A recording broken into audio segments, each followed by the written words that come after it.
नमस्कार दोस्तों, मैं आप लोग स्वागत करता हूं। दोस्तों, एक फैसला है जो हमारे देश में इस वक्त जैसे चर्चे का मुद्दा बना हुआ है, वो फैसला है जो SC/ST एक्ट को लेके हुआ है। दोस्तों, हमारे देश के जो चीफ जस्टिस हैं DY चंद्रचूड़ की जो बैठक है, उन्होंने एक जो जज साहब हैं जिनका नाम है जस्टिस DN गवई, उन्होंने एक फैसला दिया जिसमें उन्होंने ये कहा है कि जो SC/ST जो होता है, जो आरक्षण मिलता है SC/ST समाज के लोगों को, उसमें आप जिसे कह सकते हैं कि वर्गीकरण कर सकते हैं, क्लासिफिकेशन जिसे कहा सकता है। मतलब कुल मिला जुला के उसमें आप सब कैटेगरी जोड़ सकते हैं, मतलब कोटे में भी कोटा जोड़ा जा सकता है। अब दोस्तों, इसी चीज को लेके जिसे कह सकते हैं कि बहुजन समाज के जो लोग हैं, जिसे कह सकते हैं आक्रोशित हो गए हैं और लोग ये पूछ रहे हैं कि ये ऐसा फैसला देने की क्या आवश्यकता थी।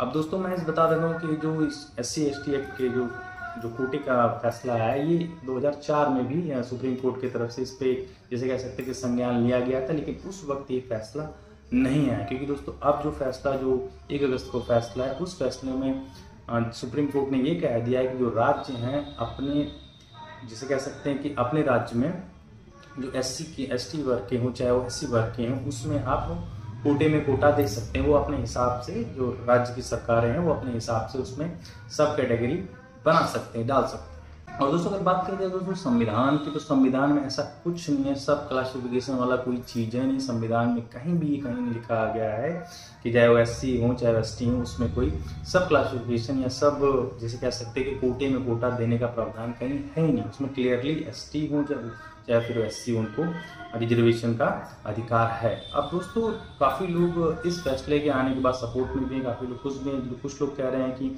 हाँ, इससे जो वंचित वर्ग लोग हैं उनको जैसे कह सकते हैं जो SC वो चाहे फिर ST के जो कुछ लोग जो बाकी रह जाते हैं, उनको जैसे फायदा मिलेगा। अब मैं ये ये पूछना चाहता हूँ, या एक सवाल उठता है कि आप कैसे आंकड़ा लगा सकते हैं कि चाहे फिर SC हो फिर चाहे ST हो, उसमें इन्हीं ST ही लोगों में से ये लोग हैं जिनको ज़्यादा फायदा मिला, या फिर ST वर्ग के लोग हैं जिनको ज़्यादा फायदा नहीं मिला है।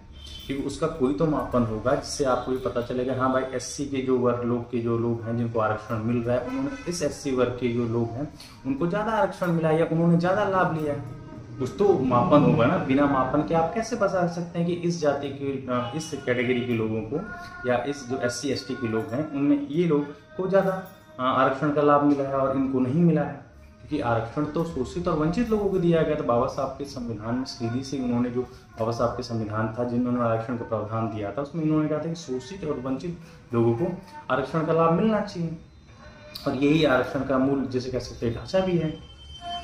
अब दोस्तों, सरकार चाहे तो इस फैसले का विरोध कर सकती है, लेकिन लगता नहीं है कि सरकार इसका विरोध करेगी।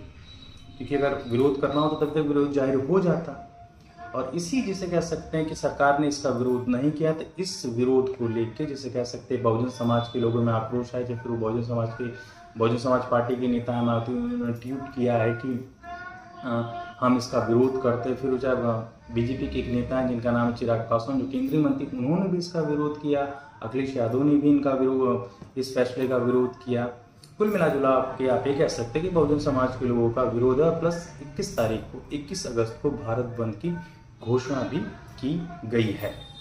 अब दोस्तों, भारत बंद के हिसाब से आप लोग ये मत सोचिएगा कि भारत बंद है तो पूरा चीज़ें, सरकारी चीज़ें बंद हो जाएंगी या मेडिकल चीज़ें, नहीं, ऐसा कुछ नहीं है। वो अपने हिसाब से भारत बंद किए लोग, और भारत बंद करके बस खाली जैसे कैसे ज्ञापन देंगे और अपना विरोध प्रदर्शन करेंगे बिना तोड़ बिना किसी चीज़ के लेके।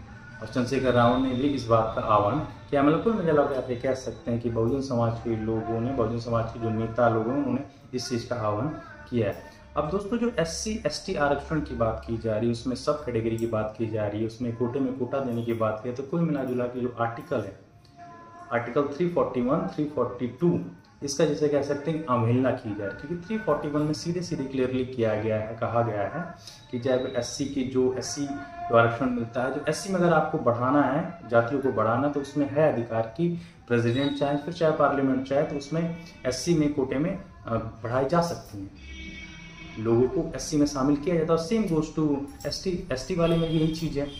342 जो आर्टिकल, उसमें भी यही चीज़ है, इसमें भी यही सेम प्रावधान है।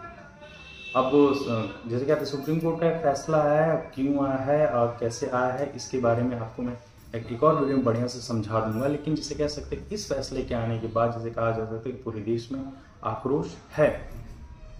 अब दोस्तों अगर देश की गवर्नमेंट है, चुनाव तो करा रही है, सब कुछ करा दे रही है, लेकिन मैं वो चुनाव बस ये पूछना चाहता गवर्नमेंट से कि 2021 में हमारे देश की जनगणना होनी थी, लेकिन आज तक जनगणना नहीं हुई।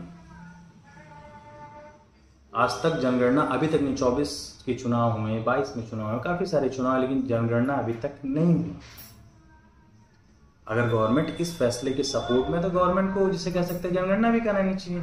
गवर्नमेंट को ये भी वेरिफिकेशन करना चाहिए कि हाँ एससी में कितने लोग हैं, उनकी कितनी भागीदारी है, कौन एससी के लोग हैं जिनको ज़्यादा छूट मिले, कौन एसटी के लोग उनको ज़्यादा जिसे कह सकते हैं कि जिसे कह सकते हैं कि प्रॉफिट मिला या फिर आप कह सकते हैं लाभ मिला है, और कौन ऐसी एससी एसटी की जाति हैं जिनको लाभ नहीं मिला है। क्योंकि बिना लाभ के, बिना आपके चीज़ों को, तथ्य को क्लियर किए बिना कैसे आप ये कह सकते हैं कि हाँ एससी वर्ग के हो चाहे फिर एसटी वर्ग के ये लोगों को ज़्यादा मिलता है लाभ और ये लोग बच जाते हैं उस लाभ से। आरक्षण का मूलभूत ढांचा यही है ना कि शोषित और वंचित लोगों को मिले, अपनी भागीदारी को शामिल किया। उसमें आपने क्रीमी लेयर वाला फॉर्मूला कहाँ से ला दिया? ये बहुजन समाज के लोगों का, जिसे कह सकते हैं बहुजन समाज के नेताओं का यही सवाल है कि क्रीमी लेयर को कोटे में भी कोटा देने की क्या आवश्यकता। बस दोस्तों वीडियो बस इतना सा। वीडियो को पसंद आया तो लाइक शेयर कमेंट जरूर कर दीजिएगा, चैनल को सब्सक्राइब जरूर कर दीजिएगा। दोस्तों एक सवाल आप लोगों से रहेगा, क्या जो सुप्रीम कोर्ट ने फैसला दिया इस फैसले से आप लोग सहमत हैं? कोटे में जो कोटे वाला फैसला दिया उससे आप लोग सहमत हैं? अगर सहमत है तो कमेंट के माध्यम से जरूर दीजिएगा, और नहीं सहमत तो फिर उसके बाद भी आप लोग कमेंट के माध्यम से इसके जवाब जरूर दीजिएगा। मिलते हैं आप लोग नेक्स्ट में, तब तक के लिए टाटा, गुड बाय, जय हिंद।